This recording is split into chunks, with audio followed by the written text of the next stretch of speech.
welcome to everyone joining us online and here in person for today's hybrid Euractiv event, Making Better Use of Biofuels. How can the EU ensure policy consistency? My name is Dave Keating. I'm a journalist based in Brussels, and I'm coming at you live from the Euractiv studios in the heart of the EU quarter.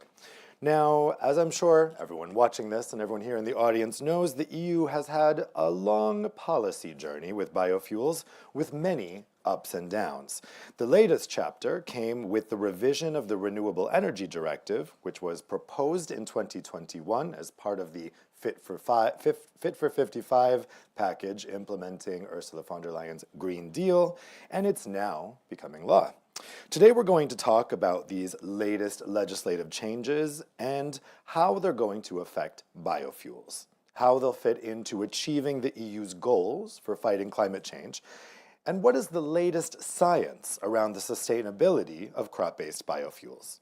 Will they be included in the definition of carbon-neutral fuels in the context of a future ban on internal combustion engines? There's still a lot of questions floating around out there about the future of biofuels, and we're today going to try to get some answers about where this policy area is headed.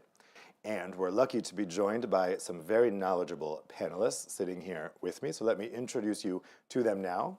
We have here with us Bernd Küpker, who's administrator for the Unit on Decarbonisation and Sustainability of Energy Sources at the European Commission's Energy Department. We have Chelsea Baldino, who is a senior researcher at the think tank, the International Council on Clean Transportation, ICCT. We have David Carpentero, Director General of the Renewable Ethanol Industry Association, EPURE, and joining us online, we have Michael Karras, who is founder and CEO of the Research Institute, NOVA. Now, you'll be able to ask your questions to the panelists, whether you're watching online or also here in the room. In either case, you're going to do that using Slido. So you can see if you're watching at home, you can see that QR code that's just come up on your screen. If you're here in the room, you can use your smartphone to scan the QR code there on the screen. Put your questions in. You can put those questions in starting now. They'll come here on my tablet, and I'll ask them to the panelists at the end of the panel. So let's get into it. Bernd, let's start with you. I mentioned how important this revision is for the future of biofuels. So how has this revision of the Renewable Energy Directive changed the way biofuels, or how will it change the way that biofuels are accounted for in EU legislation?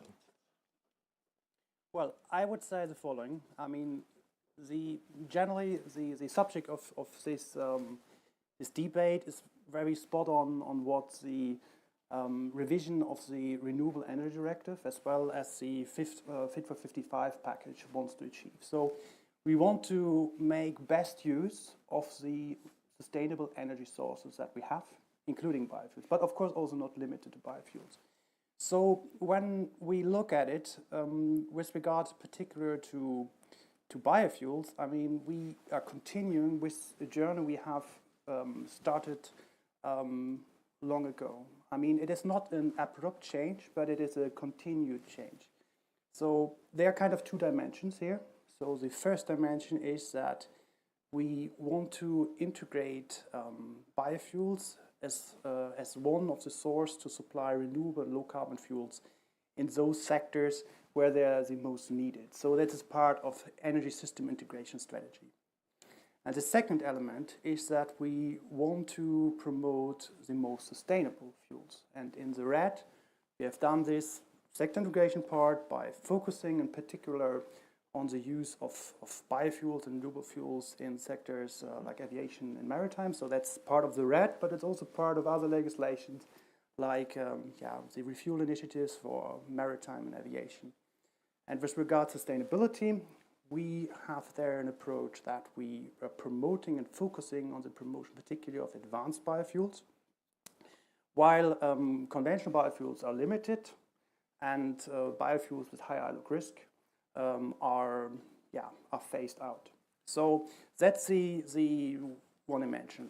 And further, with regard to sustainability, we're also continuing with having targets which focus on maximizing the potential of emission savings by having both the target for renewables and also, which comes historically from the FQD, a target on the reduction of the emission intensity of fuels. Chelsea, let me move to you. I'm looking for really what the scientific situation is here at the moment. What can the latest science on the sustainability of biofuels tell us right now, and how can it be used in this EU policy framework that's being developed? Yeah, thanks. And thank you for having me here today. While I have my introductory floor, I'll just quickly introduce the ICCT in general. So we're a nonprofit research organization with the aim of reducing greenhouse gas emissions from the transportation sector. And I work on fuels, so mainly focused on the energy side of the transportation sector. To answer your question, the overwhelming scientific literature and economic literature shows that biofuel policy, particularly food and feed-based biofuel policy, is associated with increases in food prices. And what that means is that more food and feed material is produced, more land is brought into production, even when accounting for other factors like increases in yield, for example, and that is associated with greenhouse gas emissions from land use change emissions. There is certainly nuance to that. So within the literature, there is evidence that the greater the demand from the biofuel policy, so for example, in the US, where there's a really strong demand for ethanol feedstocks, the impacts on food prices are worse. In Europe, where the demand for ethanol is less, the effects are a little bit less, but that is the general effect. It is also the case along the same lines that in Europe, the impact of vegetable oils is worse than ethanol. But overall, what the research suggests is that food and feed-based feedstocks cannot contribute to the deep decarbonization that we need to, especially decarbonize the hardest to decarbonize sectors, so aviation and maritime. And I think, therefore, that limiting these conventional biofuel feedstocks is aligned with the science. And then, since sustainability is very much connected to equity, it's important to note that these increases in food prices are going to affect and do affect the global south the most, because people in the global south spend more of their income on raw commodities, and so they are affected the most when they see an increase in food prices. But to end on a more positive note, then I would like to note that the advanced biofuel feedstocks, so true wastes and residues that don't have competing uses, those can be very sustainable, low greenhouse gas feedstocks that we will need to decarbonize transport alongside synthetic fuels such as hydrogen and its derivatives, such as e-fuels. Well, speaking of those different types of biofuels, let's turn to David next. So tell us, how can renewable ethanol be impacted by the Renewable Energy Directive, by this latest recast? Thank you, Dave, for the question. It's also a pleasure to be here in this debate. Just to address on a comment from Chelsea on the price increase. My family is in farming in Spain, and we don't see any price increase. On the contrary, we see agricultural prices somehow depleted. We would very much a price increase, but not the case, and even less from biofuels. When it comes to renewable ethanol, our footprint in agricultural land in Europe is 1%, so it's hard to see how 1% of the use could impact prices. Going to the question, we welcome very much the revision of RED II. First is increasing the ambition, and I think it's putting Europe in a position of global leadership when it comes to energy transition and opening the way to the rest of the world areas. So that's, I think that's very welcome for. We everyone should welcome that. When it comes to renewable ethanol, we see that the sustainability criteria still are there, and I think these sustainability criteria play a very important role to define what is sustainable, what is not sustainable. And in Europe, when we use some crops, some biomass to produce renewable ethanol, it's because we are meeting the sustainability criteria. I think that's one of the key elements that provides this regulatory framework to define sustainability and sustainable uses of biomass, including for renewable biofuels. The crop cap is now defined at 2020 levels, plus 1%. If we see that at the moment we are an update of crop-based renewable biofuels of 3.7%, 1%, I mean, it's not exact, no? But as an approximation could mean that an additional 25% could be produced as an approximation. So in that sense, that's good news. Unfortunately, the 7% limit is now per member state. We were proposing that the 7% was going to be applied at a European level, because some member states are more ready or have more ambition to do more. I could compensate for those lagging, which is the reality. Some member states are not up to the challenge. And we think that's unfortunate, no? Because it's going to limit those which are willing actually to do more. And we think that's not encouraging for those member states. We welcome that the regulation sets these new targets for advanced. We need to continue encouraging the development of advanced biofuels and advanced ethanol as well. So that's very much welcome. But when it comes to our path to 2030 targets, I mean, the target on uptake of energy is 29%. And we at the moment, according to the latest data from the shares database of the European Commission, we are at 7%, 6.9 exactly, with the latest data. If you put multipliers, is 9%. So we are at 9% now, and we want to reach 29% in 2030. That's ambitious, but it's also going to put a challenge on the need to use every single solution that really can help us to get to that objective. In this sense, I mean, buyers of new cars continue to choose gasoline cars. Gasoline plus gasoline hybrids plus gasoline plug-in hybrids amount for 70% of sales of new cars. And we need to defossilize that fleet. And those cars are going to be on the road for a long time. So in that sense, we need to encourage those member states which are still lagging in the adoption of E20, of E10, to implement it without further delay. I think that at this stage of the game, it is surprising that some member states, not many, I mean, majority have already moved from E5 to E10, but we also see some countries like Spain or Italy, where, I mean, I get a drive from Brussels to Spain every year, and I see when I cross the Pyrenees, I see the E5.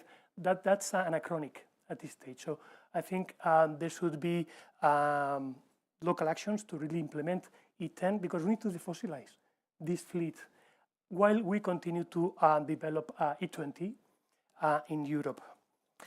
However, also in our path to 2030, I think it's unfortunate that crop-based is marginalized when it comes to aviation or maritime.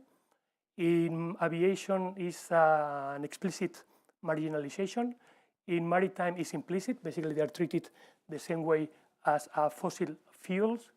And that's unfortunate, we think, because it's not going to help in the transition. Crop-based could have helped in this transition at the beginning to facilitate an early decarbonization, maybe to put the rules that as soon as we have alternatives, to push for the alternatives, but we are missing, in our view, an opportunity to really ensure the fossilization of both aviation and maritime.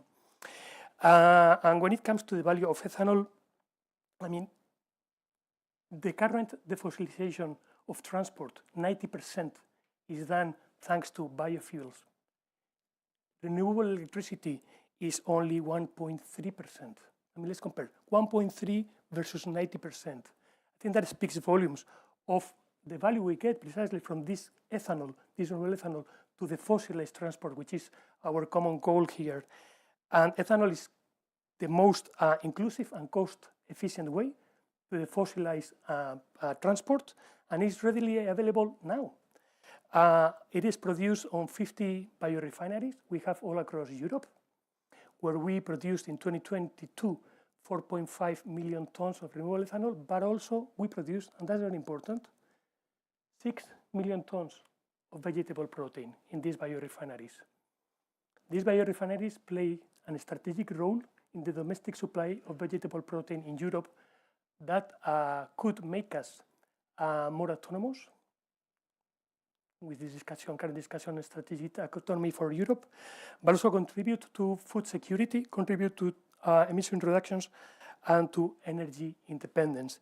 So I would suggest that probably there has been an element in the revision of not being as technology inclusive as we could have been. And the European Court of Auditors basically pointed to that and saying that battery electric vehicles alone will not take us to where we want to be when it comes to the fossilization of transport. Let's turn to Michael next, joining us remotely. So, Michael, you've been looking at some of the effects that can be had here, both with the Renewable Energy Directive and with the Sustainable Aviation Fuel regulation, SAF regulation.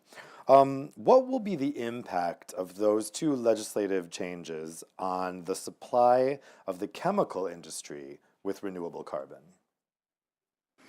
Yeah, many thanks for the question, and many thanks for having me here. The echo, I hope you... Yes, but my voice is clear. Okay.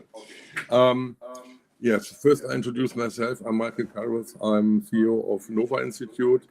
The Nova Institute is a independent private institute with 50 scientists working mainly in the chemical sector. And I'm also representing Renewable Carbon Initiative. This is an initiative of nearly 70 companies from the chemical and material sector on the way to defossilize their business.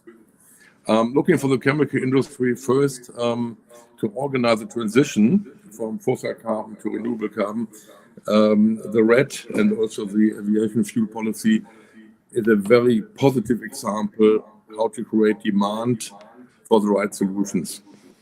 We can't see anything like this in the chemical sector, where nothing like this is implemented. So it's interesting to see how both sectors interact. And the previous speakers said we should use biofuels, or I think renewable carbon in general, mainly in those applications where it's really needed. And this is aviation, this is maritime, but it's of course also the chemical and material sector, because here the industry is, or the processes are based on carbon. So we can't replace carbon by electricity or hydrogen. We need carbon, embedded carbon in the molecules. And so looking to the impact of the new decisions, we are very happy that in the aviation fuel, sustainable aviation fuel, there's such a strong focus on CO2-based fuels in the long run, especially, because this is, of course, lowering the demand for biofuels. So I see here a really huge potential. And also for the chemical sector, we need biofuels, we need biomass, we need CO2 utilization, and we also need chemical recycling to cover the huge demand of the chemical industry for carbon. And when I look to the demand created by the Sustainable Aviation Fuel policy, I think it's something like 70% till 2050, and half of it is CO2 and half biomass, or at least 35% by CO2 based. This will, of course, create a huge demand for non-food crops.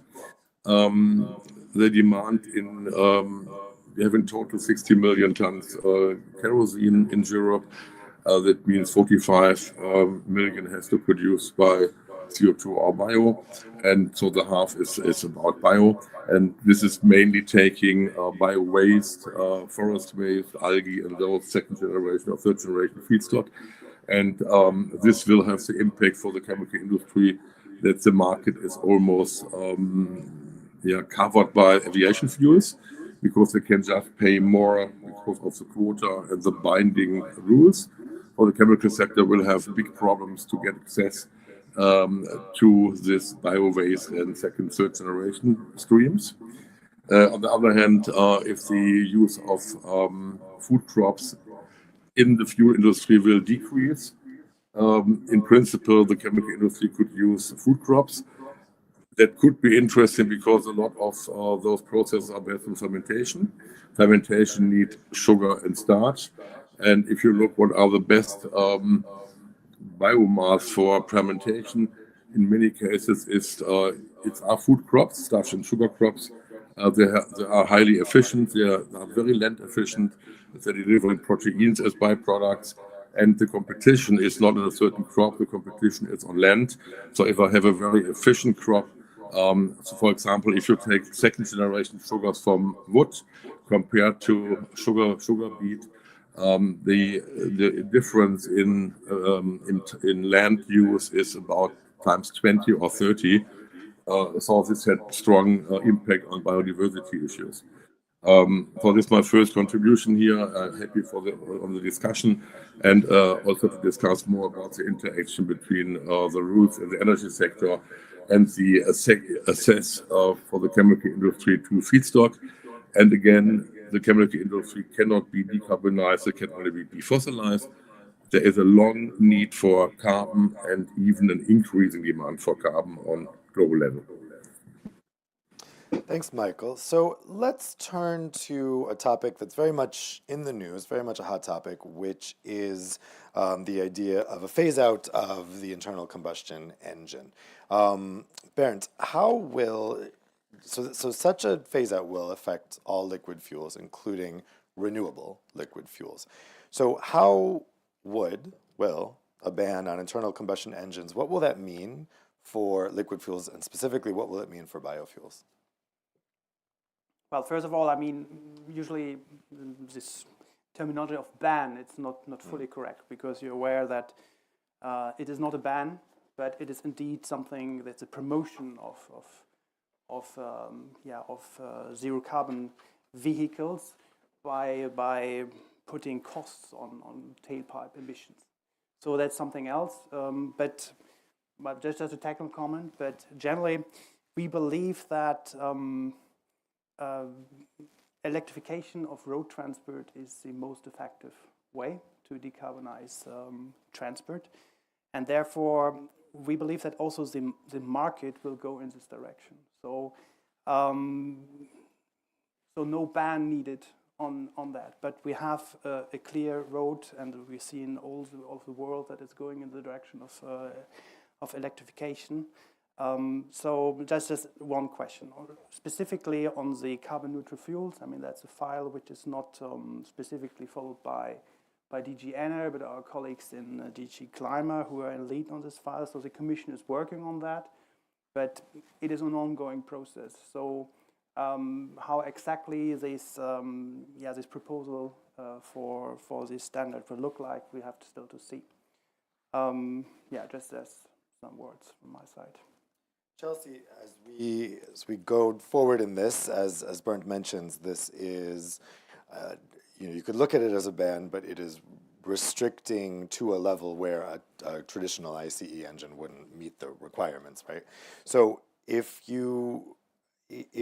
I guess it's going to depend on how carbon neutral fuels are defined, right? How do you see biofuels possibly fitting in within that context of a phase out of traditional ICE engines?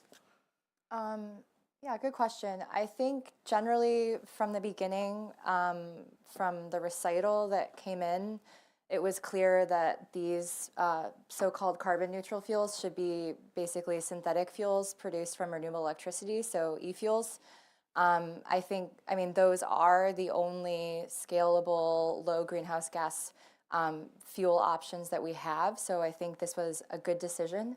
I mean, based on what I was saying earlier about the risks associated with conventional biofuels. So I think, that was a good signal from the Commission. And I would just add, while we're on the topic of these so-called carbon neutral fuels, that there is a fraud risk with these fuels, both potentially on the fuel supplying side as well as the engine side. And so we hope that when these rules are released, that there's physical testing for the fueling monitor and the inducement system in the vehicle, and that there's regular testing throughout the vehicle's lifetime. For example, I'm not the vehicle expert at ICCT, but I believe it's called the in-service conformity testing, so we would hope for that as well. David, how do you see the phase out of ICEs affecting the biofuels sector, and in particular, what do you envision or what do you hope for in terms of the definition of carbon neutral fuels in the legislation?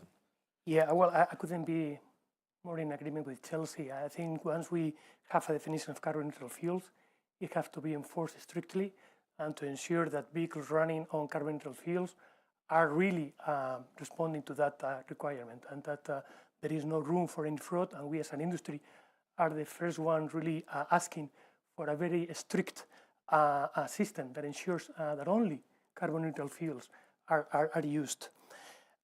I think we shouldn't be pushing for one technology or another. What matters is, are we using carbon neutral fuels? Are we reaching zero greenhouse gas emissions? As the Commission was saying in a recent Q&A document, that I think it was very, very useful. The target is zero GHG emissions. The way we get there shouldn't matter. We should have a system, a methodology that assesses from the very beginning, according to a life cycle approach, to the very end, which are the GHG emissions, and take decisions based on that. And take into account what are the GHG emissions of producing the vehicle, of producing the tires, of producing the battery, of the energy consumed during the life of the vehicle. And once we have that information, compare the different options. Which is the one helping us to really obtain the higher reduction in GHG? Which is the one that is going to be the most socially inclusive? Because we cannot do an energy transition that is only for the rich.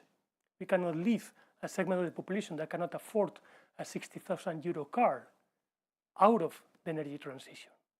That's why I think carbon neutral fuels will play a key role. As an industry, we are progressing to that.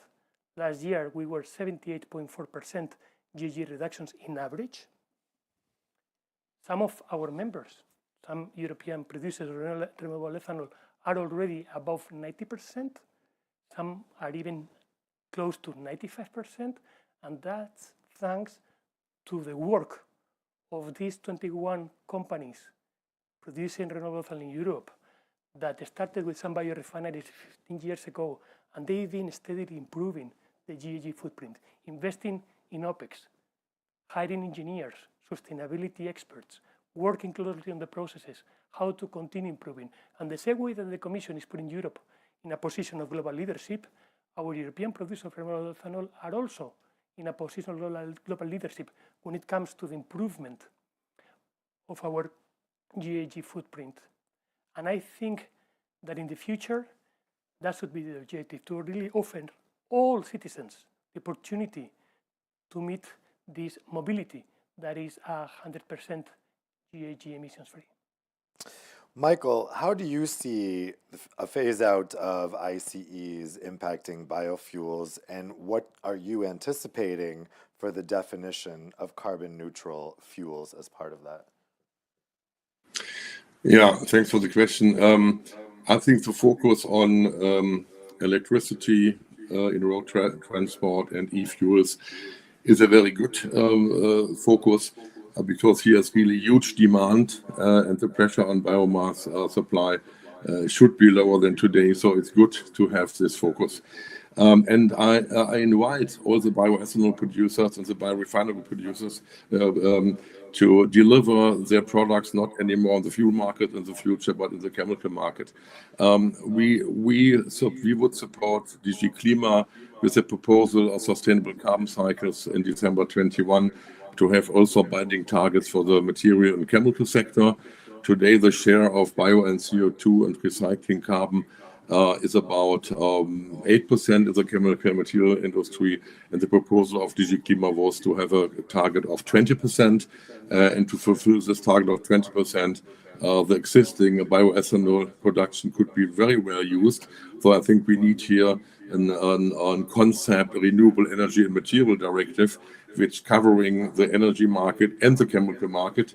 And then there's no need to sell bioethanol in a long run in the fuel market, because there is a huge demand from the chemical industry. And so we need a bigger picture, and we need also legislation covering the energy and the material sector. And there's a lot to do, and there are different concepts under development in discussion with different DGs because as I said before, the embedded carbon in chemicals and materials cannot be replaced, also not in 500 years. It can never be replaced by something which is not carbon. So we need here carbon, and it would be strange to destroy the great infrastructure of the bioethanol industry, for example, if another sector needs the same as chemical intermediates. So we should organize the transformation from bioethanol for fuels to bioethanol and other fermentation products to the chemical industry. Bernd, I wanted to ask you, I alluded in the beginning to in the past decade, we were on a bit of a policy roller coaster with biofuels, and now things are more calm. Do you see that the policy landscape as being a stable one? I guess actually I'd ask you, do you agree with that characterization of the past decade in terms of rules on biofuels? And would you say that right now we are in a stable place from the Commission's perspective? Well, I would say I partially agree with that. Okay. So I would say that indeed, I mean, we started biofuel policy in 2003, first with voluntary targets, and then there was kind of a learning process with adding on sustainability criteria with the first Renewable Energy Directive, and then having limits and dedicated targets for certain types of biofuels.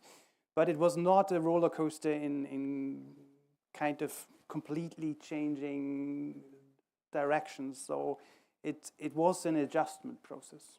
And in this adjustment process,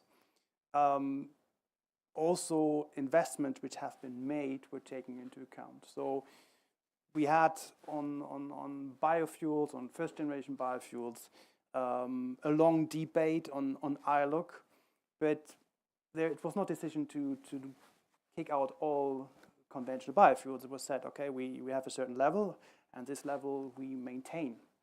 And we leave a bit more room. So we are not setting targets specifically for first generation biofuels, but member states have the possibility to decide whether they want to keep them or not.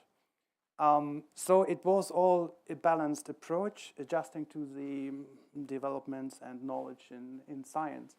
So, and when you look at this development, so the sustainability aspects of conventional biofuels, there we kept, with this revision, we kept the approach almost unchanged. So I would say, yes, indeed, it is stable, and the direction is very clear. So, but adjustment had to be made. David, would you agree that the policy framework for biofuels is more stable now than it was in the past? Well, what is clear that some inconsistency remain.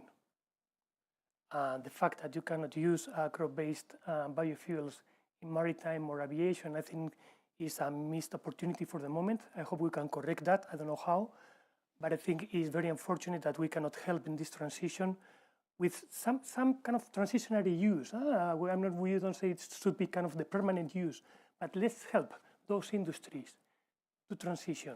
And by excluding crop-based, we are making them more difficult. Ethanol to jet, for example, now needs to depend on the production of a 2G ethanol that at this moment we don't have. And creating the opportunity not necessarily is going to develop the volumes. We need to help them to transition, and crop-based ethanol could be a great way to help this industry to develop early volumes of alcohol to jet. It would be unfortunate that we see this developing much faster in other world areas, while Europe remains lagging because of missing these opportunities. In our view, this is an opportunity we cannot miss, and we should be thinking of ways to allow this transitionary use of crop-based to help aviation and maritime. Chelsea, thinking specifically about transport policy, renewable transport policy, do you think that this latest revision of the Renewable Energy Directive is enough to get the EU to its 2030 targets? And will it also be enough to get to a future 2040 target if we have one? I think that question's better for Bernd than it is for me. But I sure hope so. And I would just reiterate that I think that the clear signal supporting the advanced biofuel technologies as well as synthetic fuels produced from renewable electricity is what we're going to need to meet hopefully even more ambitious 2040 targets. Bernd, what would you say? Well, I mean, we are still working on the 2030 framework, and I mean, we just completed the negotiation on the current RED, so maybe it's a bit early now to talk about additional changes immediately, so we should implement what we have.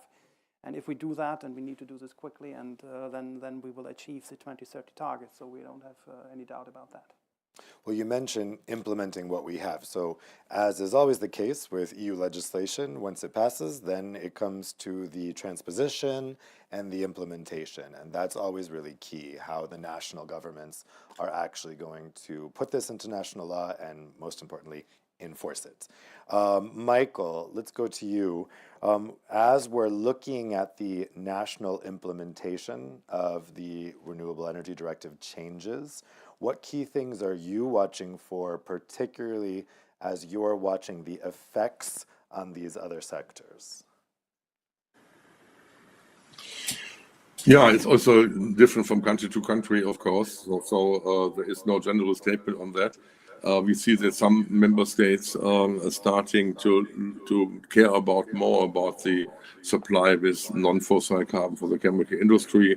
I think there's Netherlands, Sweden, Austria, Italy. So some member states are here keeping an eye on the development very well. And of course, if it would happen that in the chemical industry there will be quotas in the future, and crop-based carbon would also be not supported, and on the other hand, sustainable aviation fuel absorbing most of the bio-waste streams and other allowed biomass, then we would have a huge gap in the chemical industry that could not easily be filled.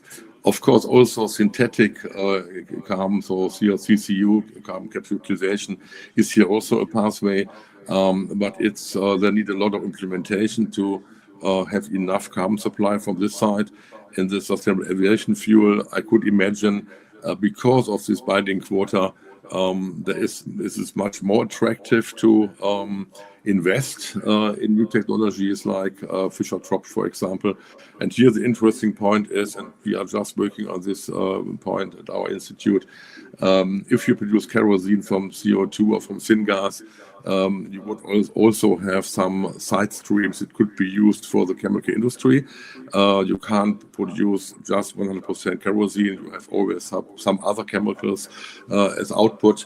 And so it's an interesting question whether even if the biomass or the CO2 is mainly absorbed by the aviation industry, whether there are relevant streams of intermediates for the chemical industry.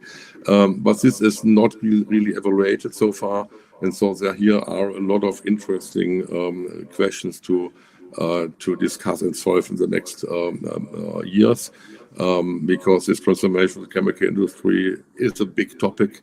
Also the Green Deal, and they just need carbon. And so the question is, in competition to the energy sector, where we have these quota systems, how we can really find new legislation to cover also the demand of the chemical sector. And this is just in the beginning. So we are discussing with DG Growth, DG Climate, DG Environment, but so far there is no clear framework developed in the chemical sector. David, what key things are you guys watching for in the transposition and implementation of this revision? Well, I think the member states have an incredible challenge ahead towards 2030, and every solution counts. And in that sense, we have an opportunity with the locally produced biomass to work with it to get all the value they can. And Michael, in a recent report, he used an interesting term, which is a report he published as NOVA. He used the term multipurpose crops. And I think that's interesting. I mean, in a field where you are getting a crop of corn, the next year we will get another harvest of corn, and the next year we'll get another harvest. Every year you can choose how to best use this crop depending on the needs. It gives you flexibility. I think as Europe, we need flexibility, but we are going to face, I think, huge geostrategic challenges going forward. The more flexibility we give us as well in the regulation, I think the better prepared we will be as European Union to face this uncertainty going forward. Certainty will not be there. There will be a lot of uncertainty in the context, and we need to give us flexibility. And these multipurpose crops is a way to basically address needs on chemistry, address needs on transport. We have the possibility every year to decide. If we put on a farm solar panels, this farm is not going to produce any crop in those 25 years that normally is the length of the contract for the installation of solar panels on farming land. And this is happening now in Europe. The advantage of a crop-based biomass is that it's precisely providing you this flexibility to move to food if it is needed, to continue using it to fuels if it is needed, to move more to chemistry if it is needed. It gives us flexibility. Other ways of producing renewable electricity are precisely hindering now with this flexibility. So, I mean, it's not gold, everything that shines. I think we need to be very critical on the way we're approaching and enabling member states to reach these targets. And in our view, crop-based biomass is a great tool to meet these challenges. It should be used as much as possible and enabling our biorefineries to really work in providing all segments of society a cost-effective way to the fossilist transport. Chelsea, would you agree that that type of flexibility is important? And also, what are the key things you're watching for in the transposition and implementation of the revision? Yeah, thanks. I would just go back to my first point that we don't see an opportunity for food and feed-based feedstocks to provide significant decarbonization of transport. So I would reiterate that and disagree. In terms of what we're watching for when member states implement the Renewable Energy Directive, one thing that they have an opportunity to do is, currently the high ILUC feedstocks, which at present is palm oil, that could change, but at present that phase out at the EU level is 2030, so several member states have decided to phase out palm very quickly, as well as some with soy, and there's an opportunity for even more member states to do that. There's a lot of evidence that these are the worst of all the food and feed-based feedstocks, in some cases even worse than fossil fuels. Another thing that there's a real opportunity for is for member states to come up with mechanisms to credit both public and private charging. This would allow for the maximum renewable energy to count towards their targets, and that will make the 29% renewable energy target or the 14.5% greenhouse gas reduction target even more achievable. Bernd, whenever the Commission puts forward a proposal, I think usually there's going to be key things that might be tricky with transposition in particular. So what key things is the Commission watching where there might be significant variation between member states in this revision, or things that might be challenging for some member states to enforce or to implement? Well, I think the key thing that we will look at is how member states implement the supply obligation in transport, because that's the instrument which is supposed to ensure that the targets are achieved. So either the emission-based target or the energy-based target is achieved, and there we look at whether the level of ambition of this supply application is correct, whether you also have then the required limitations included so that actually the accounting can achieve this level. Then obviously what is done with the credit mechanism, so how the member states include the contribution of electric vehicles in the achievement of the targets, because what we believe is that for achieving of the very ambitious targets, we will need to have a very large contribution of electrification. Otherwise, we will not achieve these targets. And of course, then of advanced biofuels and synthetic renewable-based fuels. So these are the things which will grow the most, while conventional biofuels will keep at the same level. I mean, they're still energy-wise by far the biggest part, but this will no longer be the case, or less the case in 2030. So yeah, so that's our focus. Okay, let's take some questions that have come in via Slido. Again, here in the room or online, you can put your questions into Slido and I'll read them out to the panelists. First question is for David. This question is from Andrea Canzano.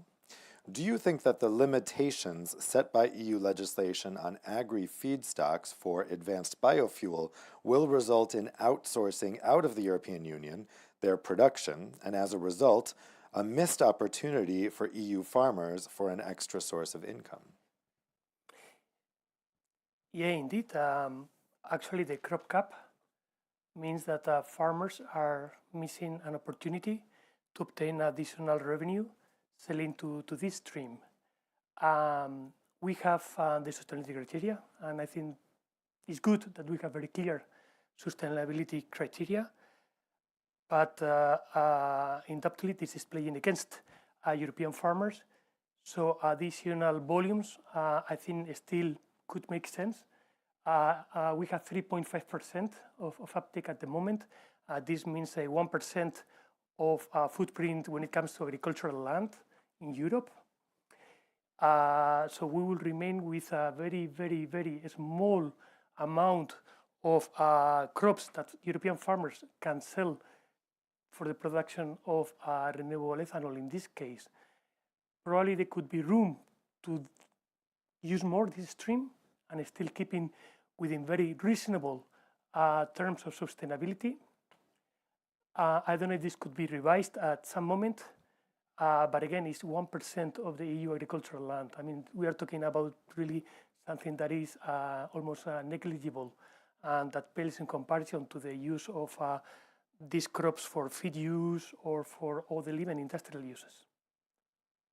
Okay, so the next question here is for Bernd. This question is from David Abiago from Argus Media. Is there any chance that the EU's carbon neutral fuels could include CO2 neutral biofuels? Well, I mean, as I said, I mean, I'm not working in the service which deals with this particular service, and the discussion is still ongoing. So I cannot prejudge the outcome of that. So I cannot really comment on that. Okay. Anyone else want to comment on that issue of CO2 neutral biofuels? Okay, so we had a next question here from Josh Gartland. It's to Chelsea. You could say it's a question of clarification. It's about something you said earlier. Josh asks, is ICCT seriously saying that renewable hydrogen will be a cost-effective and practical transport fuel? That's a good question. So certainly renewable hydrogen is really expensive. So that's a good point. We definitely need to bring down the cost of electrolyzers. Those are the biggest capital cost in renewable hydrogen production.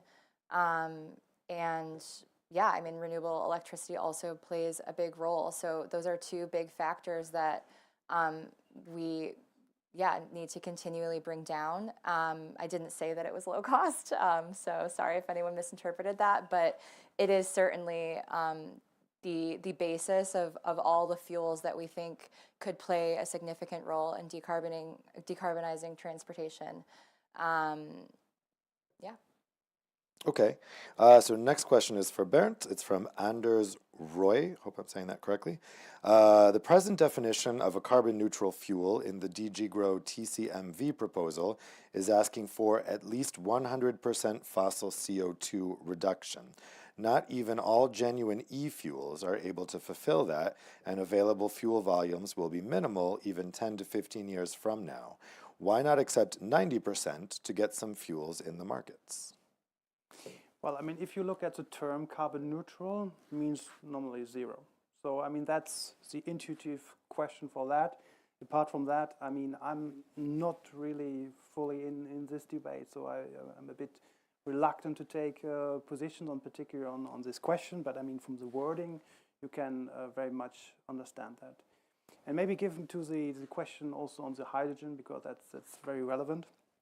Also from our perspective, I mean, as I included in the beginning, we believe that renewable fuels and those gases will play an important role, but you have to use them in the sectors where they are where electrification is most difficult. So using hydrogen everywhere will be expensive. Also in some transit mode, it will be expensive, but costs will come down, because we will have more renewable electricity, and if you have more renewable electricity, also the hydrogen produced from the renewable electricity will be cheaper in the future, but obviously not everywhere. And therefore we believe that it will be cost competitive in those sectors where it's needed. Okay, so we have a next question here to David from Chris Mullins. Question is, David talked about having flexibility to move crops between the fuel and food markets, but hasn't the biofuel industry opposed any move to reduce biofuel targets during each of the food price cases since 2000, food price spike crises rather? If they're serious about flexibility, shouldn't ePure advocate a more flexible mandate structure? Well, we saw during the recent crisis when Russia invaded Ukraine, that basically there was no tension on the market, on the European market. The risk was between some exports from Russia towards Middle East, but the European market was basically, and the numbers are there to show it, basically untouched. There was no basically pressure on our domestic supply of grain. We supply from European producers, from European farmers, and we produce for European blends of gasoline. So in that sense, we have seen no impact so far, but still flexibility is important, and that's where kind of the use of crop biomass, in our view, could have still some potential to be explored under this concept. As we move forward in the energy transition, and we think, for example, on 2035 and this goal of zero greenhouse gas emissions, electricity will play a role, undoubtedly. I think electricity, for example, when it comes to urban traffic, is unbeatable, is the best solution by far. We need to acknowledge it. But battery electric vehicles are not the response to many mobility needs. I mean, we see now with consumers which are not rushing precisely to buy battery electric vehicles, despite the incentives and the subsidies, and we don't see the numbers on sales of battery electric vehicles, because still, probably they will continue improving, but now they don't provide response to many mobility needs. And that's why we see that we need to provide solutions to the fossilize these vehicles. Now with E10, as I said, soon with E20, and maybe the standard that we are developing now for E20, that is up to 20% ethanol, and then the rest the gasoline, that could be a reality in a few years in the European gasoline pumps. In the future, post 2035, it could be an E20 where we have up to 20% renewable ethanol, which is 100% GHG savings, and then the rest an e-gasoline, synthetic gasoline, could be a methanol to gasoline, which is also 100% GHG emissions free. And this could be a way to continue providing alternatives to citizens, for example, that use plug-in hybrid electric vehicles. There are studies that show that plug-in hybrid electric vehicles using running with 100% GHG savings free fuels basically have lower total life cycle emissions than battery electric cars running with renewable electricity. So that way I think it's important to really take decisions as we move forward based on the total GHG emissions. That's the common goal, and we need to use every single sustainable solution that is available. And we have a clear framework in which the use of crop-based in this case is clearly limited by our sustainability criteria. That should give us, all of us, peace of mind to ensure that this contribution of crop-based is really done to the extent is meeting the sustainability criteria. I insist on it because this is an important point that sometimes is missed on the debate. Well, the next question that's come in is for Bernd. This question is from Soren Hava from Concito. Question for DG Energy. To what degree will biofuels be handled in ETS2, in the emissions trading system? Will, for example, crop-based biofuels require purchase of more quotas than the use of advanced biofuels will? I'm not aware of any different treatment of different types of biomass on this. I mean, that's also, I mean, it's not a file I'm specifically working on, but I'm not aware that there's a different treatment so far under the ETS for crop-based biofuels. I mean, they have to be sustainable, obviously, but yeah, that's as much as I can say on that matter. Okay. Next question I'm going to put to Chelsea. So this question is from Harshal Desai. How does the EU's opposition to first-generation biofuels, so things like palm oil, how does that align with the availability of waste and residues for biofuel production to meet demand? Yeah, that's a really good question. So there is a limited amount of waste and residue material. So there are really low greenhouse gas feedstocks, but because they are simply waste and residues, they won't be available at the scale needed to decarbonize. So that goes back to the same point that I was making originally, which is that's going to bring in the need for these synthetic fuels, and we need to figure out how to make them cost effective. Okay. David, did you want to come in on that as well, or? Well, maybe just to say that there is, I mean, we have an incredible asset in Europe, which is these 50 biorefineries, providing us with this renewable ethanol, but also with domestic supply of vegetable protein. They also providing us with a source of high-quality biogenic CO2 and also some other wastes that can be used under a circularity approach. And this is an incredible asset for Europe. RED 2 focuses on one aspect. The possible future European protein strategy will focus on another.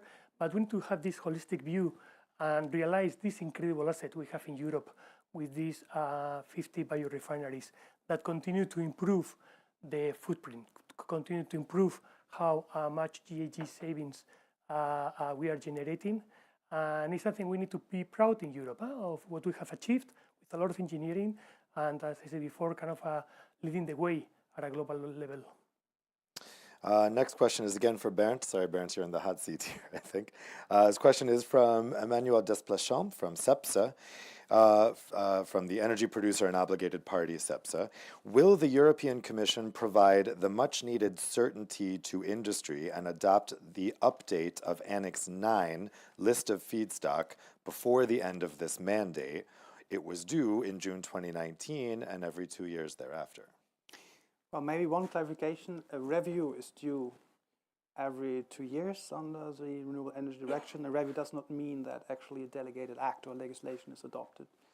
So we have done a review, and we are indeed planning to adopt a delegated act. So we have received comments from stakeholders, also from member states. We are looking at that, and our aim is indeed to come to a conclusion by let's say end of this year.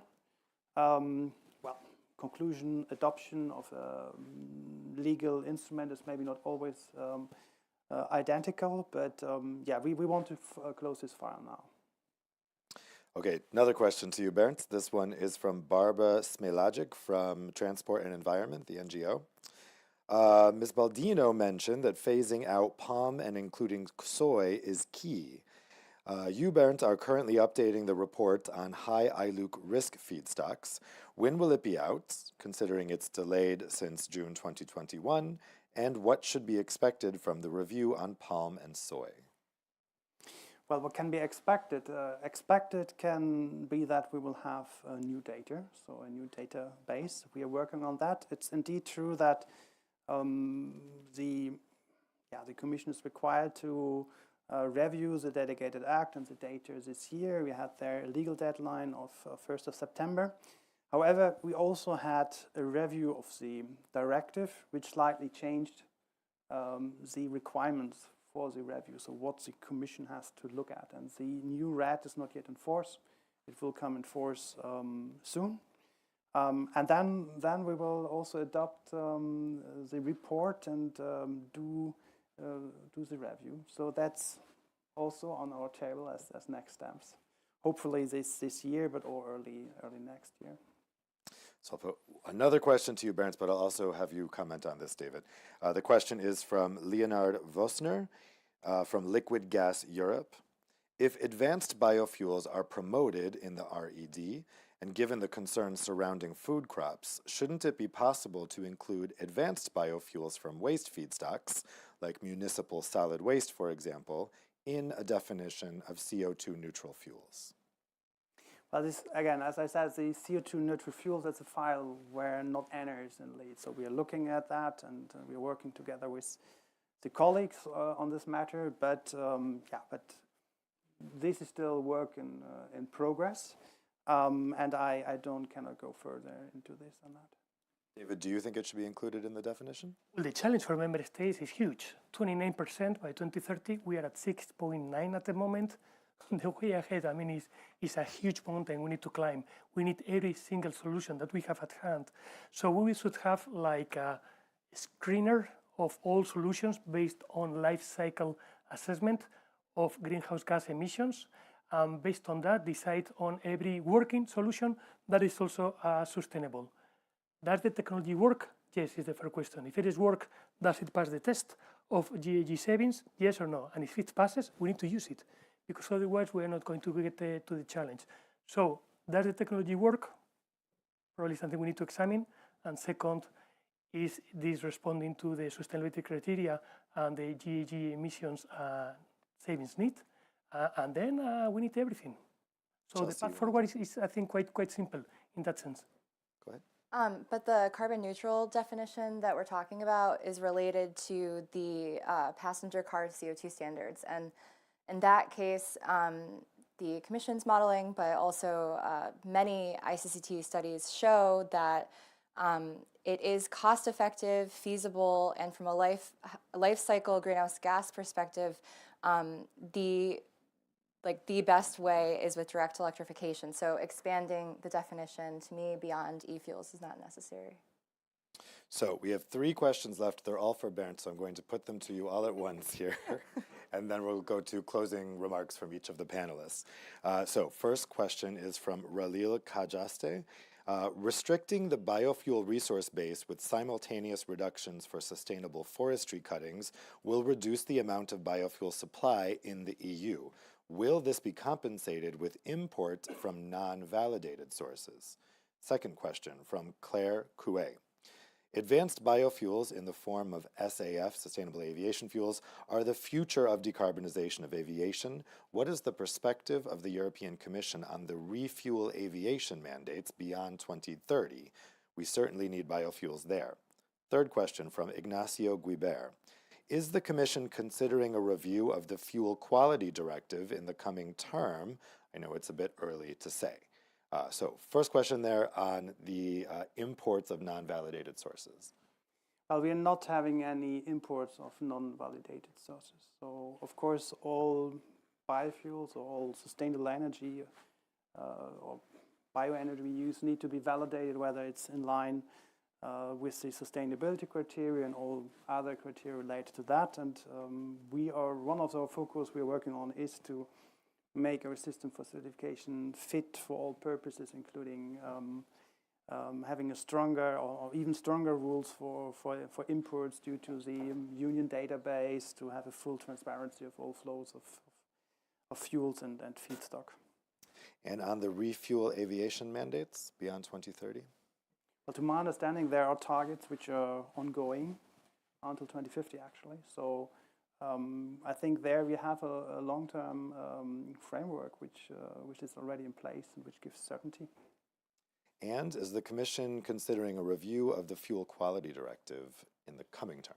Well, again, I mean, that's, first of all, we had a bit of a review of the Fuel Quality Directive because as part of the proposal for the change of the Renewable Energy Directive, the provisions on the targets for emission reductions in the FQD as well as the sustainability criteria, they were all removed from the FQD. The second question is whether then we have, for the quality aspects of fuels, also a revision. Well, that's more a question you have to pose to my colleagues from DG Klima who are working on that. There were some thoughts about it, but I'm not aware that a firm decision has been taken by the Commission. One last question, if you'll excuse me, because one more came in from Vincent Dierkens. Did the Commission conduct any studies on the link between first-generation biofuel production and food prices? If not, does it plan to do so? Well, in a way, we did a lot of studies on indirect land use changes, and this is all done on modeling. And in model, you have an effect, a shock kind of on the global trade system due to the additional demand for feedstock. This has a price effect, and the price effect has then the impact on indirect land use change in a way. So we always did that, and we also saw that there were impacts. I mean, there were indeed, as was mentioned, higher for oil crops than for starch-rich crops or for cereals generally, which is largely related to the scale of demand in the EU, where we have 80% of first-generation biofuels are done for biodiesel, also are oil crop-based, and the rest of the 20% is then from starch-rich crops, which is reflected. So we always did that. The changes were not huge, but of course, also need to take into account that the shares of an energy consumption of this are also not huge. So in a way, for taking into account the shares of these biofuels and the contribution towards the impact on prices was actually substantial. And small, but still substantial in relation, I would put it like this. And of course, now we're in a situation where there is still a risk due to the war in Ukraine on impacts on supply, and therefore we need to be very careful what is ongoing there. Well, I want to finish up by getting some quick closing thoughts from each of the panelists. Michael, let's start with you. I'd like to hear from you, where do you think biofuels will be in the renewable energy mix in the European Union by 2030 and by 2040? What do you envision as their future place in this energy transition? Yeah, it depends on how quickly we can speed up the investment in e-fuels and electricity. So I have no concrete forecast here. I just wanted to mention two things. From the Renewable Carbon Initiative, we think we need a comprehensive carbon management to understand which sustainable carbon supply we have from biomass, including crop-based, from CO2, fossil and biogenic emissions, and from chemical recycling. So understand supply and then demand from different sectors, and to organize it not only for the energy sector, but also including the chemical and material sector. And I also think if you look just to the land efficiency, there was a discussion before using PV on farmland. If you see that PV, e-fuels from PV are about 25 times more land efficient than crop-based. I think the future will be e-fuels here, and you can also combine with agri-PV, farmland, and PV that are great options they're using mainly in China today, but could be the same in the European Union. And if we invest here in PV, wind, and e-fuels strongly, then the share of biofuels will, of course, be decrease a lot. And again, we can use the bioethanol best in the chemical industry. David, how about you? Based on the current trajectory, where do you expect biofuels to be in the mix in 2030? And where do you hope for them to be? Maybe they're two different things. Sure, I mean, it's very clear the European Union cannot afford to have an energy transition that is just for the rich.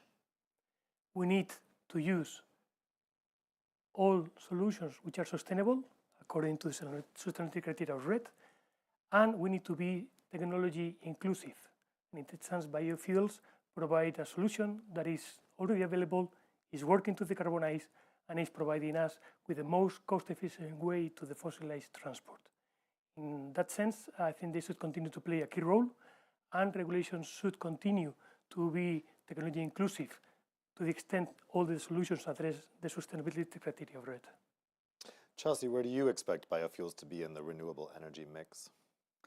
Well, I hope that the current trajectory for support for advanced biofuels made from waste and residues continues, and that the cap on conventional biofuels also remains. And like I said before, that member states really see this opportunity for the implementation of the revised RED in limiting the worst of the feedstocks, which are soy and palm. And Bernd, from the policy standpoint, based on our current trajectory, where do you envisage biofuels being in the renewable energy mix in 2030, 2040? I cannot give you a concrete figure, but as I lined out already, we believe that we will need to have a substantial contribution in the transport sector for biofuels. And the increase we will get needs to come from advanced biofuels. Together with that, we need to have also substantial amounts of hydrogen-based fuels. So we have no longer a specific target for advanced biofuels, but a mix, and both will develop. We need both of types of these fuels in those sectors where they're most needed. And the biggest thing will come from electrification, in particular for cars and vans, and we have to see how it develops in heavy duty. That's not yet fully clear, but so biofuels will likely not take the biggest share of contribution, but a substantial share of decarbonization in the transport sector. So certainly, I think we've heard a consensus that there is a place for biofuels in the energy future. The question is where that place is going to end up. We'll have to leave it there. Thank you to all the panelists for some really interesting interventions. I think what we've heard here is really that, now the really hard work starts in the national capitals, right? And so now it's going to be time for transposing this into law, implementing it, and enforcing it. And that's really going to be the key thing to watch as we go forward. There's a lot of companies that are going to be watching this very closely. There's a lot of citizens who will be watching this. Well, maybe if they're not watching this closely, they'll be affected by it because, of course, this is going to make a big difference for our future transport mix. So we'll certainly keep watching this issue here at Euractiv, as I'm sure you will, those of you watching at home as well. So I want to, first of all, a round of applause for our excellent panelists. And then I'd like to thank you watching at home, spending your afternoon with us. I hope you have a great rest of the day. And for those of you here in the room, I invite you outside for some networking following the event. Thanks and take care.